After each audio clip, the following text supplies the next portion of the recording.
आज आपण बघणार आहोत अगदी खुसखुशीत अशी शंकरपाळी। तर इथे 2 वाटी आपण साखर घेतली आणि 2 वाटी साखर घेतल्यावर आपण इथे आता घ्यायचं 1 वाटीभर पाणी आणि 1 वाटी तूप घ्यायचे। तर इथे आपण साजूक तूप वितळवून घ्यायचे। वितळवून घेतल्यामुळे प्रमाणसुद्धा चुकत नाही। तर आता हे सगळे एकत्र घातले आपण, हे आता चांगलं आपल्याला कोमट करून घ्यायचं आहे। उकळीसुद्धा येऊ द्यायची नाही, कारण उकळी जर आली तर शंकरपाळे कडक होतात। तर हे सगळं हलवून घ्यायचं आहे साखर विरघळेपर्यंतच। साखर विरघळली की उतरवून घ्यायचं आहे। बघा साखर पूर्ण विरघळलेली आहे आणि थंड करून घ्यायचं आहे, कोमट करून घ्यायचं आहे। इथे आता आपण 1 किलो मैदा घेतला आहे, थोडंसं चिमूटभर मीठ घालायचं आहे। मीठ घातल्यामुळे टेस्टसुद्धा छान येते। तर आता हे सगळं एकत्र करून घ्यायचं आहे आणि चांगलं घट्टसर असा गोळा करून घ्यायचा आहे। बघा चांगलं पीठ मळून घेतलं आहे। आता आपण एक इथे उंडा काढून घेतला आहे, त्याची चपाती करून घ्यायची। आता इथे चपाती जाडसरच लाटून घ्यायची आपल्याला।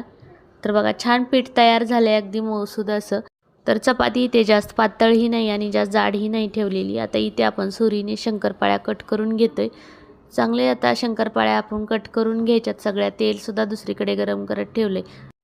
हे बघा सगळ्या शंकरपाळ्या आपण कट करून घेतल्यात। आता तेलसुद्धा चांगलं गरम झाले, तेलामध्ये आता ह्या सोडून घ्यायच्यात। तर अशा सगळ्यासुद्धा शंकरपाळ्या लाटून ठेवू शकता आणि एकदम अशा तळून घ्यायच्या मीडियम गॅसवर। आता ह्या सगळ्या आपल्याला शंकरपाळ्या तळून घ्यायच्यात। मस्त खमंग खुसखुशीत अशी शंकरपाळी तयार होते। अगदी साधी सोपी पद्धत आहे आणि शंकरपाळीचं प्रमाणसुद्धा चुकणार नाही किंवा तेलकट होणार नाही। सोडा घालण्याची सुद्धा गरज नाही। मस्त खमंग खुसखुशीत अशा शंकरपाळ्या तयार झाल्यात। हे बघा आता शंकरपाळी तळून झालेली आपण काढून घेतोय। व्हिडिओ आवडला असेल तर एक लाईक करा।